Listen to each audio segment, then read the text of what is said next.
Alright guys, big welcome to our channel. We are Team Crushing the Meta and we are back with more Raging Tactics reveals for Spike Brothers. So this would be part 3. If you haven't seen part 1 or 2 yet, you can check it out on our channel. We also put the link in the description section below for you guys to click on and check them out. In our first video, we have covered up, let's say, our thoughts about the upcoming set and how it would look like. Also some of the reprints, like we have the Cheerful Linux, Tiara and Silent Joker being the reprint. We'll also get a new critical trigger, we don't know which one yet, and we also will get a new starter being Mega Trainer as a reprint, or maybe something else. We'll have to wait and see. Then in the second video we have covered up our VR triple rare, or no, actually we covered up the VR, a double rare, and we also have covered the 3 commons. And in the first video we only covered up the only card that kicked off the set, which was the Great One, the rare that you see in the bottom right. Alright, so we have now 1 from 1 VR. We still have to see 2 double rares and 2 triple rares, and then there are 4 more rares to go and about 3 commons, 2 or 3 commons, we don't know, because it could be 10 commons or 11 commons in the set. Alright, the cards we will cover up today. We have a Whiteout right here. Whiteout is a card that I expected to see, but I kind of didn't want to see. The thing is, he does the same as the Grade 2 version of him, which is pretty cool, but at the same time is not really needed. So what this card does, it's a continuous ability on Vanguard. If this card is on a Vanguard circle with a force marker, then this card gets an extra 10k. So it does make him a very strong booster, a 28k booster if you have a marker in the back row. It does work very good in premium because sometimes you do run out of your grade 2 attackers, and you could put this in the front row and it could still hit magical numbers, because it's an 8k that become 18k, 28k, which is still good. But if you boost him, then not that much. Maybe if you have the 10k booster, then it's good, but again, we're talking about the card that is moved to the front row. And at the same time, we still have Wonder Boy, which does it better. Like, he gets only 5k, okay, that's alright, but at the same time, Wonder Boy has the ability that we could recycle your triggers or anything you have in the drop zone that you want to have back in your deck, and also he continued to recall himself until you run out of Wonder Boys, of course. So I will give the R2 from 5. I didn't really like it that much, but it's nice. I mean, it's not bad. I don't want to give him 1 from 5. And the use is also 2 from 5. I could see this card being played in premium in the aggro deck, not in any other deck. I also do see this card being played in the new deck that like uses the mechanic. Maybe there is no need for Wonder Boy anymore, and then you could get more power from this. And the skill also gets 2 from 5, not 3 from 5, because it's supposed to be in the back row and you're not supposed to have force markers in the back row. So that's the only reason why it's also getting that less of like 2 from 5 in almost every category. Okay, it is still 28k booster, which is huge for Spike Brothers to have that huge of a booster, so that's really good. But it works better in premium because you could also move it to the front row later on. And it does, when we see this card, we do have to ask ourselves the question, is this only made to attack with that much of power, or also to boost? If it's also made to boost with that much power, then that could mean that maybe we will get a card that spreads your markers. Like, we have now cards that put everything on one circle, but maybe you could also spread those markers. I don't know, we will have to wait and see. If that's the case, then this card would become better, I guess. Okay, then the downside to this card, of course, it should be in the back row, there should be no markers, it does nothing in the early game as all the other cards that needs markers to work with, and you do not have any extra benefit from its continuous ability, being that it could get the extra 10k in both turns in your opponent turn. If it's chilling in the back row and you have a marker there for some reason, this card will become an 18k, but your opponent would not attack the back row that easy. In the early game with Murakumo maybe, in the late game, way late game with Royal Paladins maybe, but again, you will not defend this card. Right, that's enough about him. For the second card and the most excited card I'm in for this set right now is Flare Blast Coyote, I think that you should pronounce him. It's a wild dog, I think. I've searched out, yeah, it's a wild dog. It looks more like a wolf, but it's not a wolf, it's actually a dog. And this card is amazing. The art, the skill, everything about it, I love it really, really much. The thing is, let's first start with the ability. When this card attacks, you pay the cost of Soul Blasting 9. A lot. Okay, until the end of the battle, this unit gets an extra 30k and your opponent cannot use sentinels from his hand to guard this attack.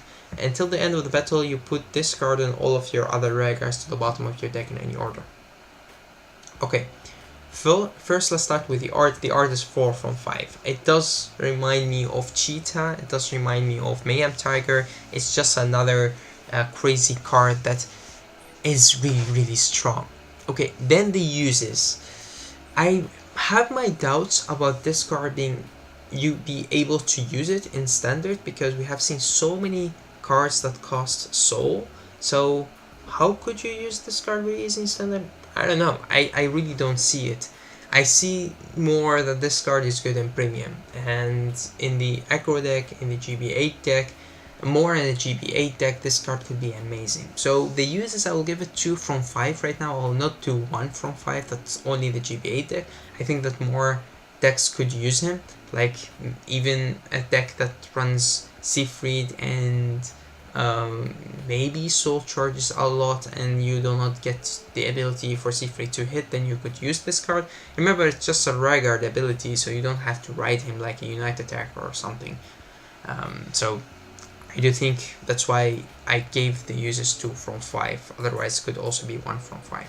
The skill is 4 from 5. I should have given it 5, but the problem is it has 2 heavy costs, and we'll talk about that in a minute. The heavy costs, we could talk about it actually right away. Let's start with the downside to this card. First of all, it's only an 8k in standard, which is really not that much if you could want to rush in the early game, because this card does nothing in the early game, because there is no way you have 9 cards in your soul in the early game. So that's why it's like a downside that it's in 8k in standard. The second thing is it has a very heavy cost. First of all, after the attack, it puts all of your Ragars to the bottom of the deck, not even to your soul, to the bottom of the deck, which means that you empty up your whole field. That could be a good thing, but it could also be a bad thing. In standard, I see it as a bad thing. In premium, I do see it as a good thing. Talking more about premium, the 8k in premium on the other hand is really good, because you sometimes want to hit below your opponent's Vanguard, and if you're attacking into a 9k or 10k, this will not hit, which is good. So definitely would be a card that I play in my hybrid GB8 deck. Alright, then it also works great with the GB8 deck, because you have enough soul to work around. It could be a very good finisher, especially if your opponent keeping those sentinels in his hands. You have markers on the circle, so this card, sometimes you're having 2 markers there, and this card could be easy a finisher, and you could also use it multiple times. Soul Blasted with Spike Bouncer, you call one d.boy, put it back, call it again. There are a lot of things that you could do with this card in the GB8 turn. It's a killer, that's a very good thing. That's something that we need in Spike. We didn't have something that in standard till now that could just kill your opponent off, like having the ability that your opponent cannot guard or cannot sentinel, or having a lot of power. So that's why this card is definitely needed in Spike, but again, the cost is too much for standard, so we'll have to wait and see how this could work. In premium, it also empty up your field, which is a good thing. In standard, a bad thing. In premium, a good thing. We'll have to wait and see how bad a Dragger will work. I can't help it to think that Bad Dragger could have the ability that works with open Ragguard circles. Like, with getting more markers if you have open Vanguard circles, or on attack call as much Vanguards from your deck as open Vanguard circles you have, or something like that. It has to be something like that, because a lot of cards do really